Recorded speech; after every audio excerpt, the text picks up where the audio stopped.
ক্যানভাসে তুলির আঁচড়ে বাংলার কৃষক আর মেহনতি মানুষের জীবন সংগ্রামকে বিশ্ব দরবারে অনন্য উচ্চতায় নিয়ে গিয়েছিলেন তিনি বরেণ্য চিত্রশিল্পী এস এম সুলতান। ক্ষণজন্মা এই চিত্রশিল্পী তুলির আঁচড়ে ফুটিয়ে তুলেছেন আবহমান বাংলার গ্রামীণ ঐতিহ্য, জীবনের প্রাণ প্রাচুর্য ও শ্রেণী সংগ্রামের ছবি। খেটে খাওয়া মানুষদেরকে তিনি ফুটিয়ে তুলেছেন পেশিবহুল শক্তিশালী জাতি হিসেবে। 10 আগস্ট এই মহান শিল্পীর 103তম জন্মবার্ষিকী।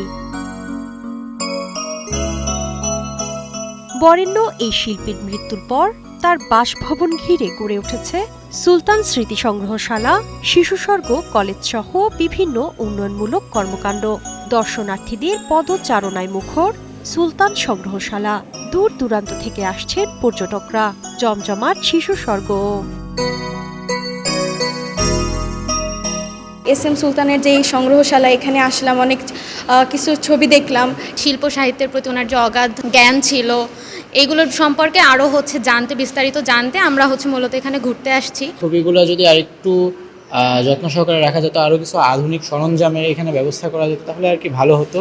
শ্রদ্ধা আর ভালোবাসায় সুলতানকে স্মরণের মাঝেও নড়াইলে ফুটে উঠেছে চরম অবহেলা ও দীর্ঘসূত্রতার চিত্র। চিত্রা নদীর পাড়ে ভ্রাম্যমাণ শিশুস্বর্গের পাশে সুলতান ঘাট নির্মাণ কাজ শুরুতেই থমকে আছে। 2018 সালের জুনে ঘাট নির্মাণের কাজ শুরু হলেও প্রয়োজনীয় অর্থের অভাবে তা বন্ধ রয়েছে। পাশাপাশি পর্যটন কেন্দ্রের উন্নয়ন কাজও ঝুলে আছে।